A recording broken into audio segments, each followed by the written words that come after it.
wabarakatuh. Perkenalkan, nama saya Sufyan Fasyah, dosen Madalid dengan NIM 2510913019. Hari ini saya dan teman-teman saya akan membahas tentang rasa kemanusiaan dan keadilan di lingkungan mahasiswa. Jika kita mendengar rasa kemanusiaan yang adil dan beradab, itu merupakan nilai dari sila kedua Pancasila. Tetapi kita hanya sering menghafal tanpa benar-benar memahami dan menerapkannya dalam kehidupan sehari-hari. Sebagai mahasiswa, kita juga punya peran penting di dalam kampus. Kita bukan hanya untuk kuliah, lalu membuat tugas dan masuk pulang sebagai mahasiswa kupu-kupu. Tetapi kita juga bagian dari sosial kampus. Cara kita berbicara, cara kita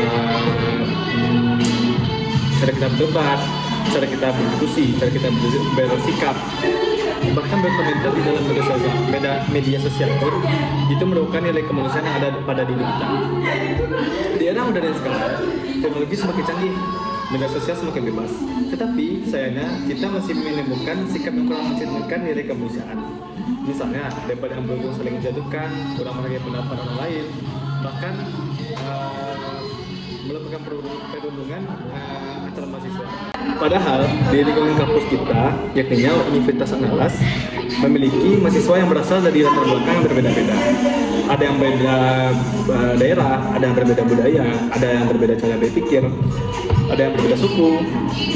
Padahal perbedaan itu sebenarnya menjadi kekayaan, bukan menjadi salah satu sumber perpecahan kita semua. Karena itu, penting bagi kita sebagai mahasiswa Universitas Andalas untuk benar-benar menerapkan nilai kemanusiaan yang ada dalam kehidupan sehari-hari. Rumusan masalah. Nah, dari latar belakang tadi ada beberapa pertanyaan yang ingin dibahas. Pertama, sebenarnya seberapa paham sih mahasiswa tentang nilai kemanusiaan yang adil dan beradab di era sekarang? Kedua, apakah nilai itu sudah benar-benar kita terapkan dalam kehidupan sehari-hari atau masih sebatas teori? Ketiga, apa saja faktor yang mempengaruhi sikap mahasiswa dalam menerapkan nilai kemanusiaan? Apakah lingkungan, teman, media sosial? Dan yang terakhir, bagaimana cara meningkatkan sikap beradab dan saling menghargai di lingkungan kampus? Tujuan dari pembahasan ini sederhana tapi penting. Pertama, untuk mengetahui bagaimana pemahaman mahasiswa tentang nilai kemanusiaan yang adil dan beradab. Kedua, untuk melihat bagaimana penerapannya dalam kehidupan sehari-hari, misalnya dalam diskusi kelas, organisasi, atau pergaulan. Ketiga, untuk mengetahui faktor-faktor yang mempengaruhi sikap mahasiswa. Dan keempat, mencari solusi atau cara supaya kita saling menghargai bisa semakin kuat di lingkungan kampus. Assalamualaikum warahmatullahi wabarakatuh. Perkenalkan, nama saya Muhammad Arifin Kalofis dengan NIM 25109128. Di sini saya akan menjelaskan di bagian nomor 4 dan nomor 5, yaitu bagian manfaat dan metode penelitian. Jadi yang pertama itu manfaat. Yang pertama manfaat, kalau kita bahas soal manfaat ada dua. Yang pertama itu ada manfaat teoritis. Secara teoritis, pembahasan ini bisa menambah wawasan kita tentang penerapan sila kedua Pancasila. Bukan hanya sebagai hafalan, tapi sebagai pedoman hidup. Lalu yang kedua ada manfaat praktis. Secara praktis, ini bisa membantu kita lebih sadar bahwa sikap kecil seperti menghargai pendapat teman, tidak memotong pembicaraan, atau tidak menyebarkan ujaran kebencian itu sangatlah penting. Kalau semua mahasiswa menerapkan nilai ini, kampus akan jadi tempat yang lebih nyaman, harmonis, dan produktif. Lalu selanjutnya ada metode penelitian.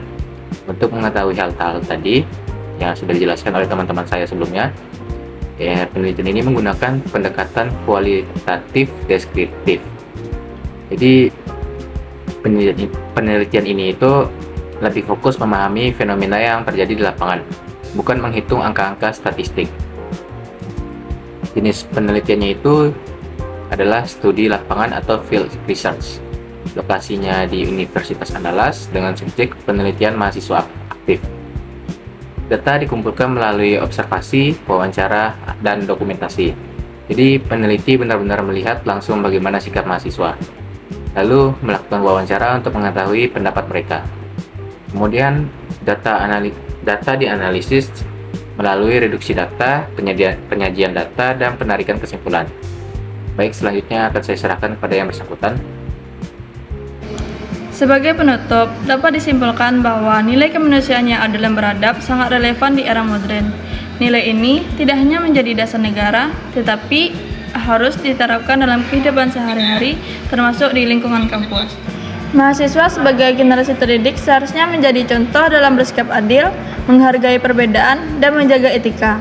Hal sederhana ini seperti tidak merendahkan teman, menghargai perbedaan pendapat saat diskusi, serta bijak menggunakan media sosial sudah termasuk penerapan nilai kemanusiaan.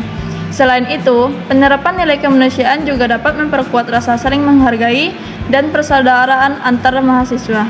Dengan sikap saling menghormati, lingkungan kampus akan menjadi lebih harmonis, nyaman, dan mendukung proses belajar.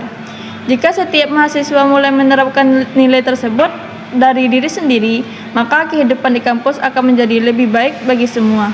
Mungkin itu saja yang bisa saya sampaikan. Terima kasih atas perhatian teman-teman semuanya. Wassalamualaikum warahmatullahi wabarakatuh.